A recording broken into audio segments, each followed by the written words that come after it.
Hello,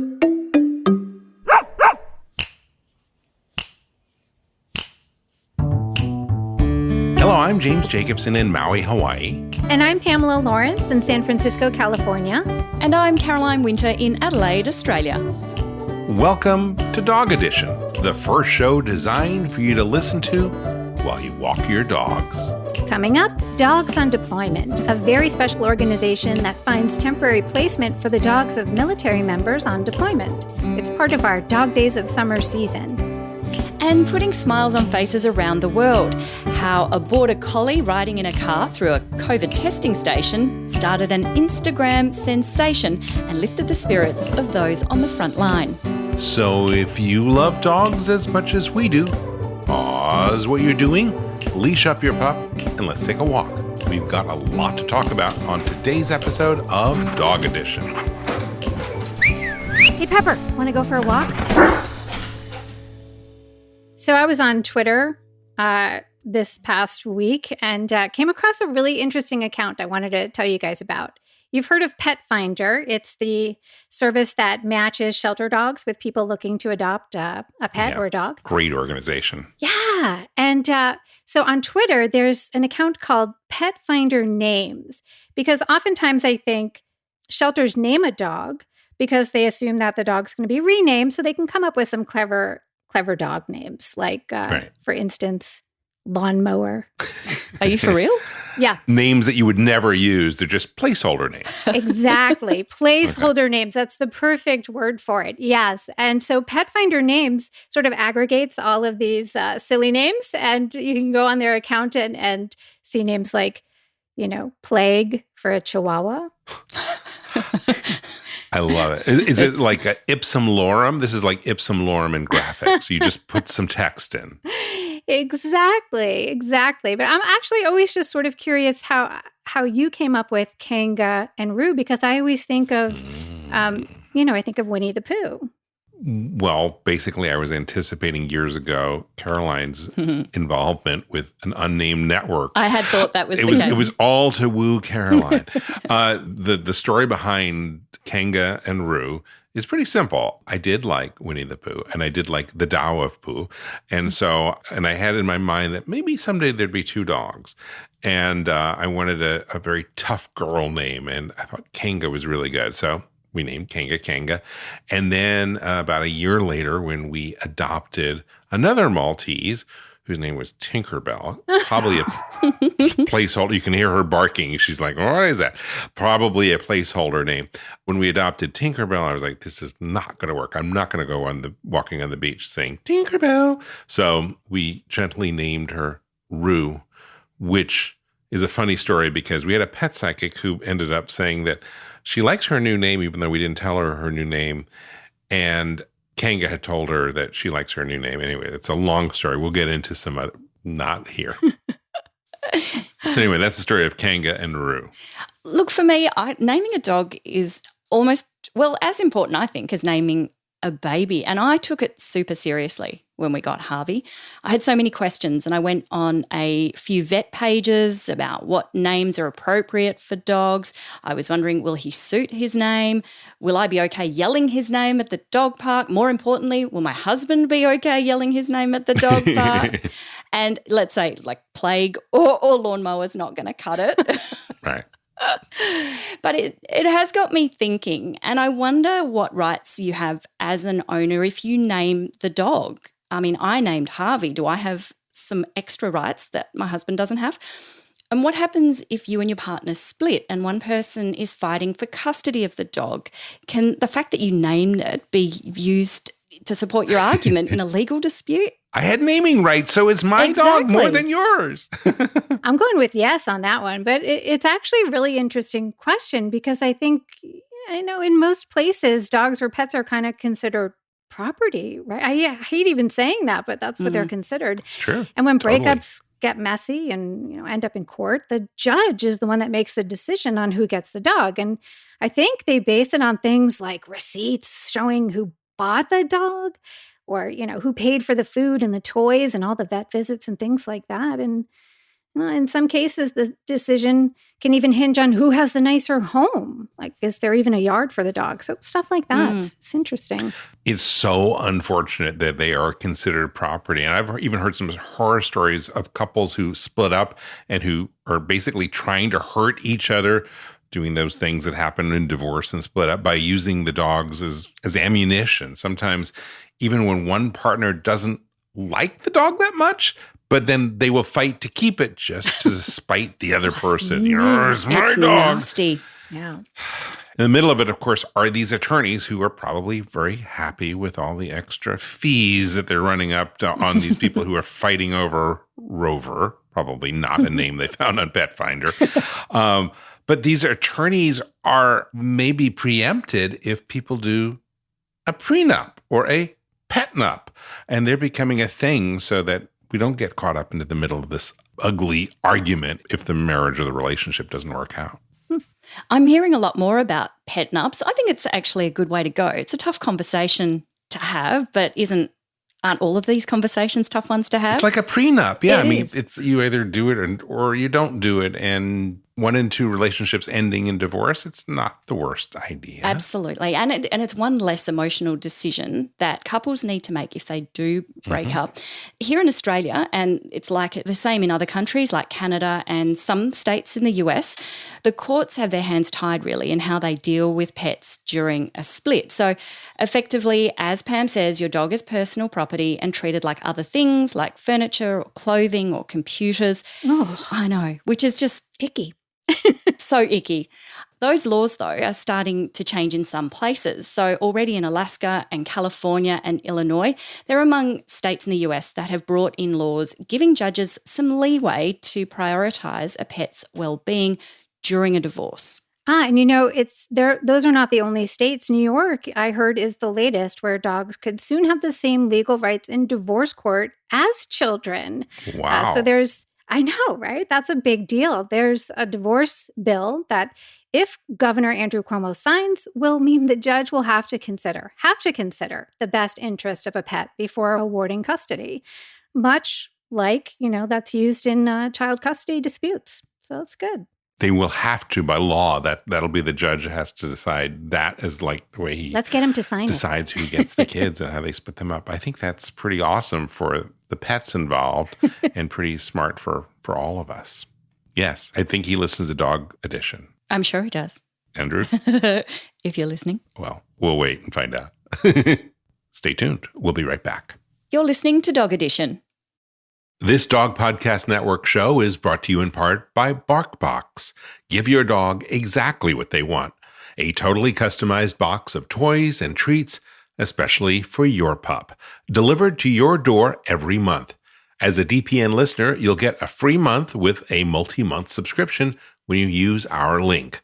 Go to barkbox.com/DPN. That's barkbox.com/DPN.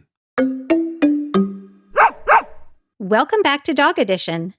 Jim, have you seen any of those reunion videos where a military member comes home after a long deployment to a very happy pup? I have, and those are so cool. They're all over the internet, all over YouTube. Yeah. And it's sort of like, you get both a swelling of patriotism and also that bond that you can feel between, the returning service member and the loyalty the dog has. And then kind of what goes into my head is the fear that perhaps the dog had, or maybe the soldier had, that they may never see each other again. So yeah, those reunion videos are awesome. You can just binge watch them forever. Yeah, I think there are some compilations too of, a whole bunch of them put together. It's great. Here's one I found from CBS 8 San Diego. Hi, Mama. That is the first time they've seen each other. Oh, well, Dixie was deployed. San Diego-based nonprofit Dogs on Deployment stepped in. We're enjoying watching it. Yes, we are. Alisa Johnson, a former Marine, knows firsthand that thrill. When you're a service member coming home to that dog and they love you unconditionally and they're always going to be there for you, it really gives a sense of peace and belonging when your life can be in chaos. But, I never thought too much about where that dog spent its time while separated from its human. Well, Alisa and her husband Sean found themselves having to think about who would care for their dog JD when they had dual military commitments. I commissioned into the Marine Corps in 2011. My husband and I, we were married at the time, and he was in the Navy, and he had a dual service commitment where he had to deploy. So as soon as I got into the military, I had to go away for 6 months of training in Virginia, where I was going to be living in the barracks and going to be in the field doing Marine things for 6 months. And I couldn't care for my dog. At the same time, my husband was deploying, so he couldn't care for our dog. She was doing Marine things and he was doing naval things. And Alisa and Sean were lucky because they had a distant relative who was willing to care for JD while they were both away fulfilling their commitments to the country. But it got them to thinking about the folks who didn't have someone to lean on or the financial resources to board a dog long term. What about the people that aren't financially capable? What about the junior enlisted that cannot spend $2,000 a month to board their pet while they go overseas? And started looking into the problem, and it was actually a pretty significant problem, to the point that there were a lot of animal shelters in military towns that I called, and they were like, we don't even adopt military families because the pets are relinquished all the time. So the couple started Dogs on Deployment to help chip away at this problem. We had no idea what we were doing, what we were starting. We couldn't see the end goal at first, but we just knew there's a need out there and we should create something to try to fulfill that need. Alisa taught herself how to build a website. She learned how to form a nonprofit, and she got people willing to board pets to sign up. Since 2011, when we started, we've had over 70,000 registered boarders that have been active at one point or another. So I'm really proud of that. Our website crashed because there were so many people coming to it. And she built all of this while going through her military training.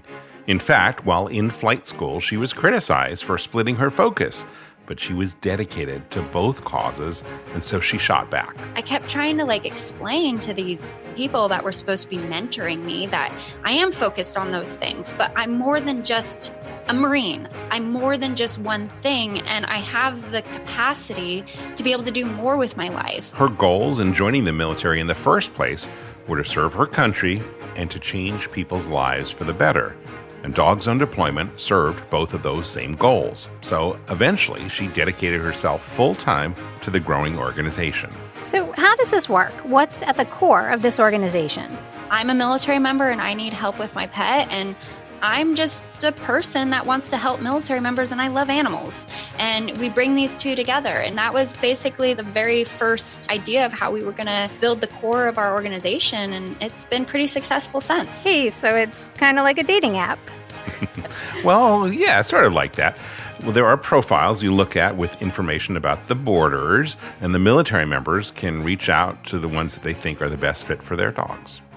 Or cats. Oh, or cats. Yeah, I guess, huh? I think she even said turtles and birds and, all kinds of animals. And the rewards for the boarders are intangible. We're an organization that allows anybody, military background, not a military background, whoever, anybody can be intimately connected to helping an actual service member, an actual hero of this country. There are some people that question why a military member would get a dog in the first place knowing they could be separated from that dog. People always ask, well, if you're in the military, why do you have a dog? It just doesn't seem to be compatible. And that's not true at all. You just have to make the right arrangements to make it responsible. So thanks to Alisa Johnson and her organization, Dogs on Deployment, we can enjoy more of those happy reunion videos. And if you're interested in learning more about Dogs on Deployment, we'll have a link to their website in the show notes. We're going to take another quick break, pay some bills. We'll be right back. Hi, it's me again, James Jacobson, and there are 3 things that you should know about me. 1, since 2003, I have been driven by an all-consuming mission. That mission is to help improve the quality of life for dogs and the people who love them. 2, I have founded or helped to co-found several companies that share that mission, including Dog Podcast Network.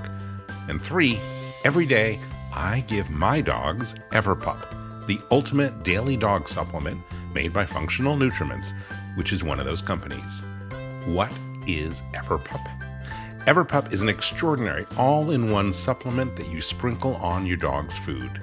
It's a polyceutical, which means it contains an incredible blend of lots of different human-grade ingredients. It contains vitamins and minerals and prebiotics and probiotics and enzymes and dietary adaptogens and so much more. What you need to know is that it supports every cell and system in your dog's body. And Everpup is appropriate no matter what type of diet you feed your dog, from kibble to raw food to home cooked. And the rich green powder is easy to add to food. Dogs love the taste. They find it delicious. And you can even try it yourself because Everpup is made with 100% human-grade ingredients. It's made here in the USA in an FDA-registered and inspected laboratory. And all the ingredients are ethically sourced and triple-checked for quality. Seeing is believing, so try Everpup for a month and see what happens with your dog. Everpup is available through select veterinarians and pet shops and Amazon, but here is the best way to try Everpup.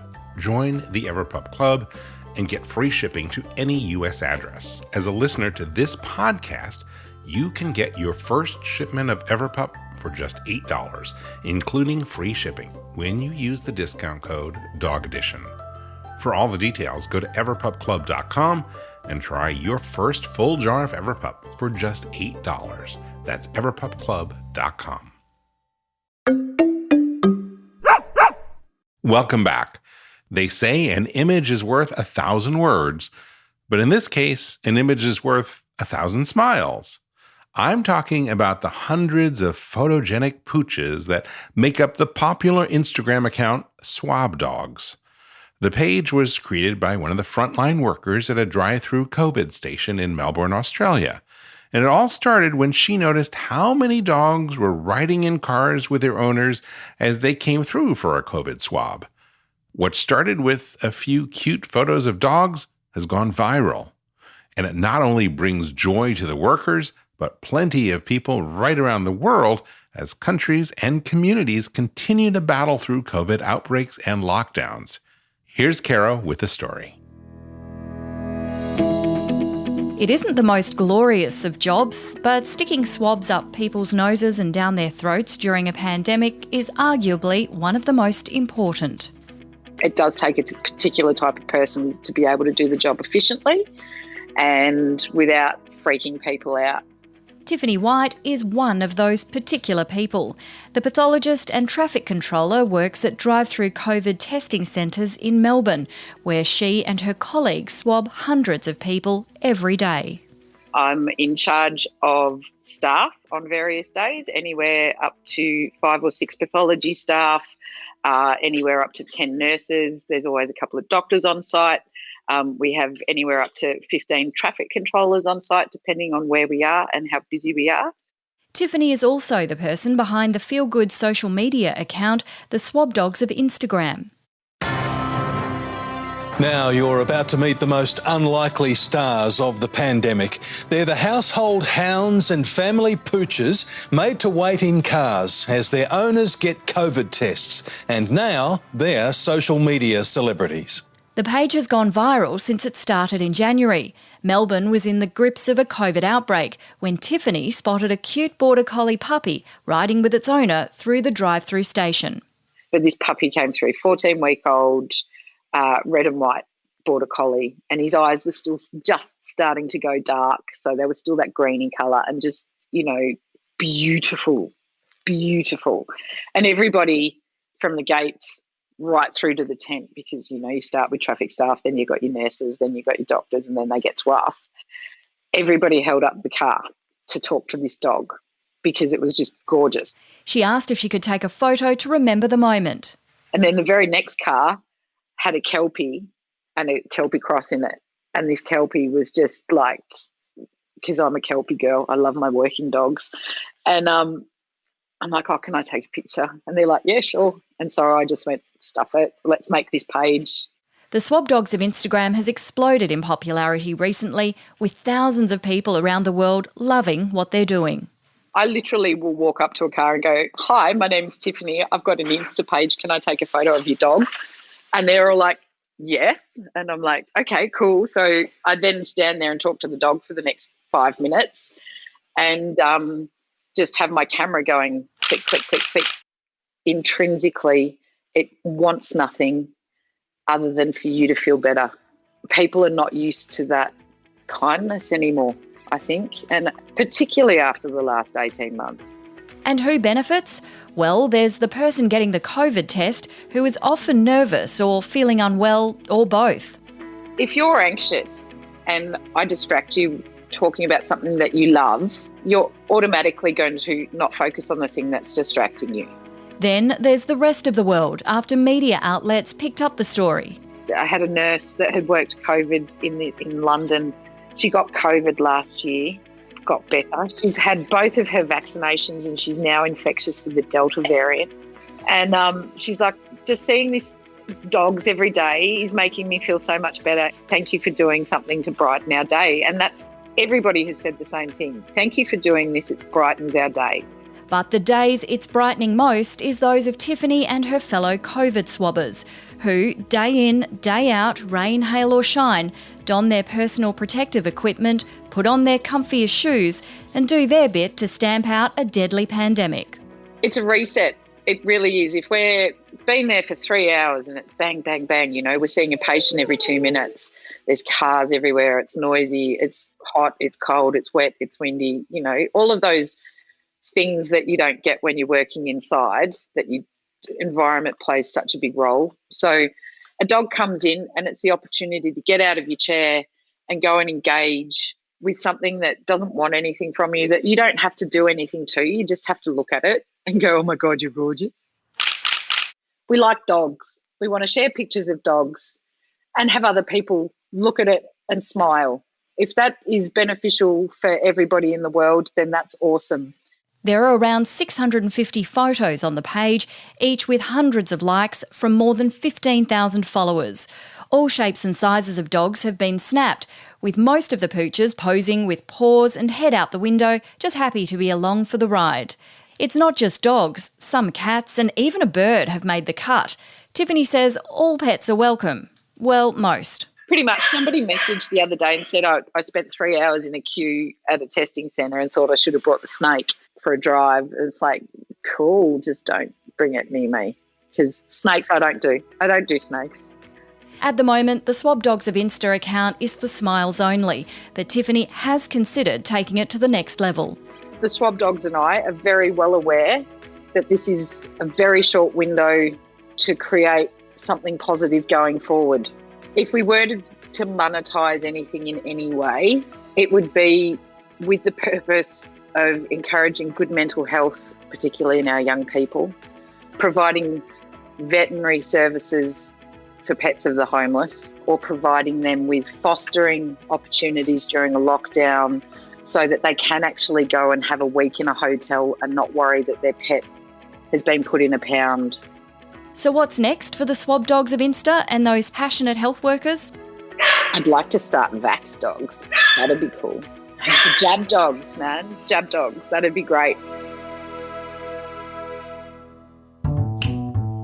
Jab dogs at a drive-through vaccination clinic. Now, there's an incentive to get your COVID shot. That's definitely one of the silver linings of COVID. You can check out Swabdogsofinsta's account on Instagram. That's Swabdogsofinsta. There's a link in the show notes. I promise you won't be able to hold back a smile. Well, that's all that we have for today's show. I want to thank you for bringing Dog Edition along with you on your walk today. DPN has a sister show called The Long Leash. It's where you can hear Jim's extended conversations with some of our guests from this show.